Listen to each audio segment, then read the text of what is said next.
Hey everyone, welcome back to another episode of our podcast, where we help you level up your English skills while diving into topics that can change your life. I'm Sophia, and today we're digging deep into something we all struggle with, negative thoughts. Exactly! I'm Lena, and if you've ever felt like your mind is working against you, you're in the right place. Today we'll teach you how to recognize and destroy those negative thoughts before they hold you back. And I'm Sebastian. By the end of this episode, you'll not only have new tools to overcome negative thinking, but you'll also learn 5 new vocabulary words and tackle a grammar lesson that's going to make your English sound more natural and confident. All right, let's start by understanding what negative thoughts are. We all have them, right?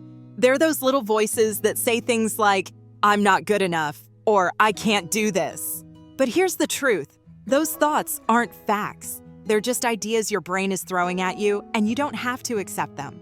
Exactly. And recognizing these thoughts is the first step to destroying them. It's important to be aware when you're in a negative thinking loop, like when you keep focusing on what could go wrong instead of what could go right. So step 1, recognize those thoughts. Once you see them for what they are, just thoughts, you can start to manage them instead of letting them control you. Now that we know how to recognize negative thoughts, let's talk about what causes them. Negative thoughts don't just come out of nowhere. They often have triggers, situations, people, or even memories that set them off. Exactly. For example, maybe you're about to give a presentation in English and the moment you start thinking about it, the anxiety kicks in. That anxiety is a trigger for negative thoughts like, what if I mess up? Or, people will think I'm not fluent enough. But once you identify those triggers, you can prepare for them. Instead of letting them catch you off guard, you can say, I know this situation makes me feel nervous, but I'm ready to handle it. And that brings us to our next point. So now we're going to show you how to turn those negative thoughts into positive ones. This is called reframing. It's a powerful tool. For example, instead of saying, I'm terrible at speaking English, you could say, I'm still learning, but I'm improving every day. Exactly. By changing how you talk to yourself, you change how you feel and how you act. It's like flipping a switch. Instead of focusing on what you think you can't do, focus on what you can do. Even if it's small, it's progress. And this reframing helps build what we call a growth mindset. You stop seeing challenges as something scary and start seeing them as opportunities to learn. So instead of, I'll never get better at English, try saying, I might make mistakes, but that's how I learn. Now that we've covered some mindset strategies, let's move into our vocabulary boost. Here are 5 words to help you talk about managing your thoughts more confidently. First up, we have the word perseverance. It means continuing to do something despite difficulties. Here's an example. With perseverance, you can improve your English skills over time. The second word is resilience. This means the ability to recover quickly from setbacks. Like this, resilience is key when you're learning a new language and face challenges.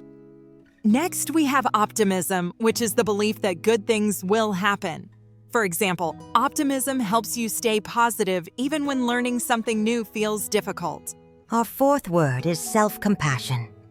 This means being kind to yourself when you make mistakes. You could say, practicing self-compassion will help you overcome negative thoughts. And lastly, we have affirmation, which is a positive statement used to challenge negative thoughts. An example would be, using daily affirmations can boost your confidence and reduce self-doubt. Now it's time for our grammar lesson. Today we're focusing on modal verbs, words like can, could, will, and might. These verbs are perfect for talking about possibilities and changing your mindset. Modal verbs help you express what's possible or what you're capable of. For example, I can improve my English if I practice, or I will get better with time. These simple words can change the way you think about your abilities. And here's the cool part. Modal verbs can make your negative thoughts less certain.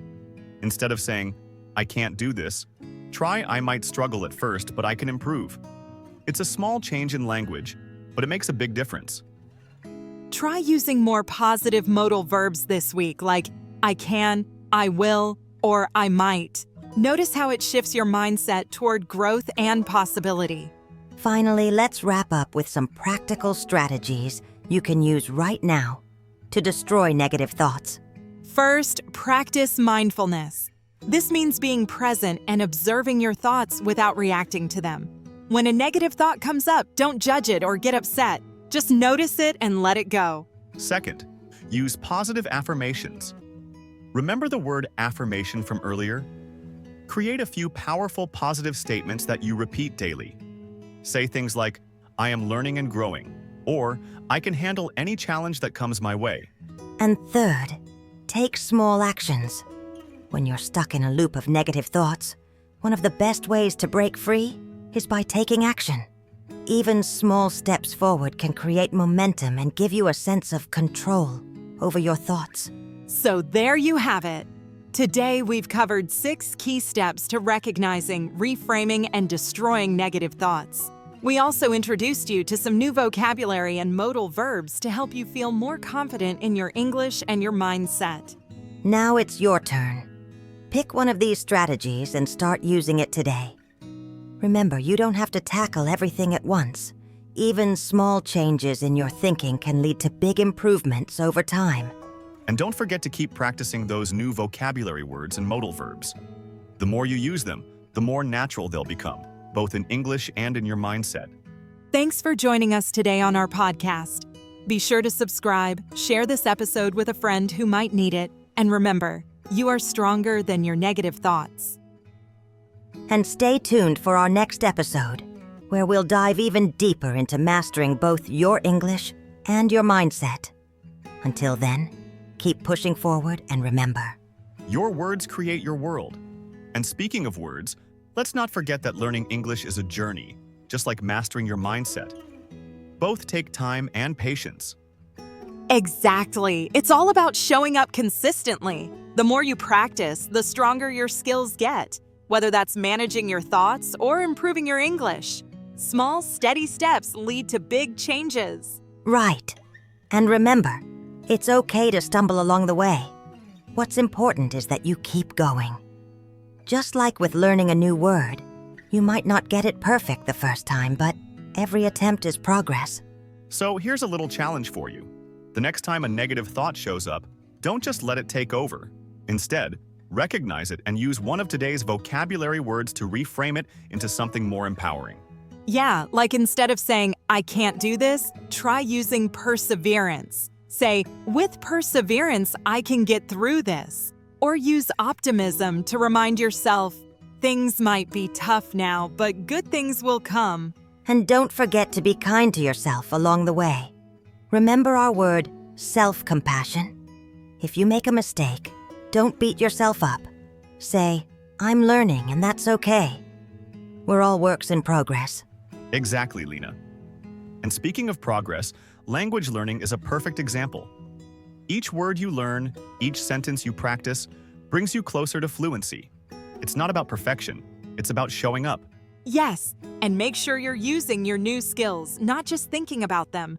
Whether it's speaking with someone in English, writing down your thoughts, or using positive affirmations, action is what makes the difference.